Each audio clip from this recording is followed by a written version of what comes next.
Hi friends, welcome to ivy creations. Harihara Veeramallu success meet arrange చేయడం జరిగింది. దానికి పవన్ కళ్యాణ్ గెస్ట్ గా అటెండ్ అయ్యాడు. హరిహర వీరమల్లుని 2 పార్ట్లు ఎలా తీశారనేది పవన్ కళ్యాణ్ ఈ మీట్ లో ఎక్స్ప్లెయిన్ చేయడం జరిగింది.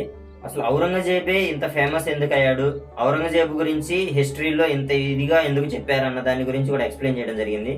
మన హిందూ సామంత రాజులు ఔరంగజేబు కన్నా చాలా సంవత్సరాలు పాలించారు. అయినా కూడా ఔరంగజేబే ఎందుకు ఇంత హిస్టరీలో ఫేమస్, ఔరంగజేబు గురించి ఎందుకు ఇంతగా చెప్పారు అన్న దాని గురించి ఎక్స్ప్లెయిన్ చేశారు, చెప్పుకుంటూ వచ్చారు.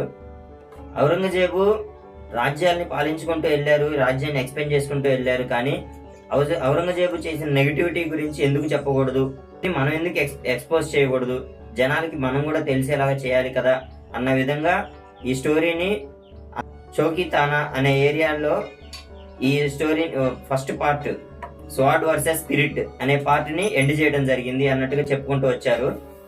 Harihara Veeramallu స్వాడ్ versus spirit first part, second part అనేది ఇలా వచ్చింది అన్న దాని గురించి ఎక్స్ప్లెయిన్ చేశారు. ఇంతవరకు ఏ హిస్టరీ గురించి కానీ ఎక్కడ కానీ ఔరంగజేబు చేసిన నెగిటివిటీ గురించి ఎక్కడ ఎవరు చెప్పలేదు. మనం ఎందుకు చెప్పకూడదు, మనం ఎక్స్పోజ్ చేద్దాం, స్క్రిప్ట్ లో ఆ ఛాన్స్ ఉంది కదా చెప్పుకుంటూ వచ్చారు. ఇందుకే హరిహర వీరమల్లు ఎలా ఉందనేది కింద కామెంట్ లో చెప్పండి.